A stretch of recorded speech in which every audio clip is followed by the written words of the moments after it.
આજનો જન્માષ્ટમીનો વ્લોગ આ પુસ્તકમાંથી શ્રી કૃષ્ણ ભગવાન પર એક લીટી વાંચીને આ વિડીયો શરૂ કરું છું. શ્રી કૃષ્ણ સર્વત્ર છે.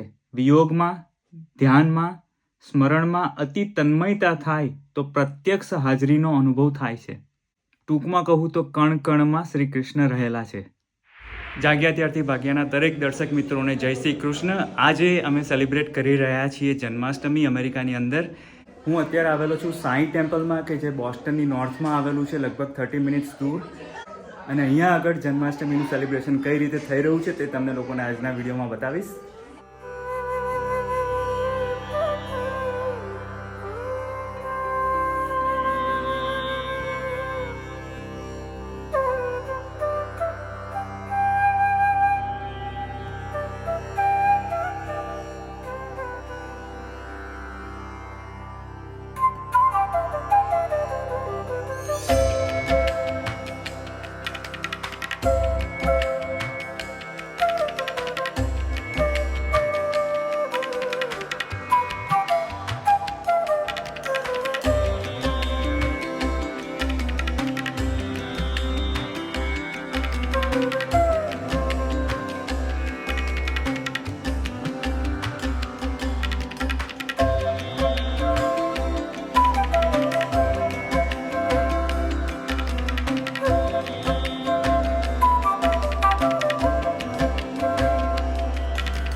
મિત્રો, આ સેમ મંદિરમાંથી જન્માષ્ટમી મહોત્સવનો મેં ગયા વર્ષે પણ વિડીયો બનાવ્યો હતો. એક વસ્તુ કોમન છે આ વિડીયોમાં. એ કઈ વસ્તુ છે તમને લોકોને, જો તમે એ વિડીયો જોયો હોય તો મને તમે નીચે કોમેન્ટમાં લખીને જરૂરથી જણાવજો કે તમને કોમન વસ્તુ કઈ લાગી આ વિડીયોમાં.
મંદિરમાંથી રજા લઈ રહ્યો છું. ભગવાન શ્રી કૃષ્ણને પ્રાર્થના કરીશ કે તમને તન મન અને ધનથી સુખી કરે. આઈ હોપ કે તમને જન્માષ્ટમીનો આ વિડીયો ગમ્યો હશે. મળીશું પાછા આપણે નવા વિડીયોમાં. ત્યાં સુધી તમે લોકો કરો જલસા. આજનો વ્લોગ પૂરો કરતા પહેલાં તમે અહીં સુધી જો જોડાયા છો તો આ પુસ્તકમાંથી મને એક ઇન્ટરેસ્ટિંગ વસ્તુ વાંચવા મળી છે, તો તમારી જોડે શેર કરું છું. ભગવાનને પામવાના 2 માર્ગ છે, જ્ઞાન અને પ્રેમ. આ બંનેના અભાવમાં ભગવાનને પામી શકાય નહીં. જ્ઞાની પુરુષો ભગવાનને પામી શકે, પરંતુ ભગવાનને બાંધી શકે નહીં.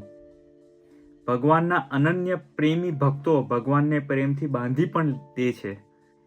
જ્ઞાનથી પણ ભગવાનને પામી શકાય છે, પરંતુ પ્રેમથી ભગવાન જેટલા સુલભ છે તેટલા સુલભ જ્ઞાન દ્વારા નથી. આટલું વાંચીને હું એટલું સમજ્યો કે ભગવાનને પામવા માટે પ્રેમ ઇઝ મોર ઇમ્પોર્ટન્ટ ધેન જ્ઞાન.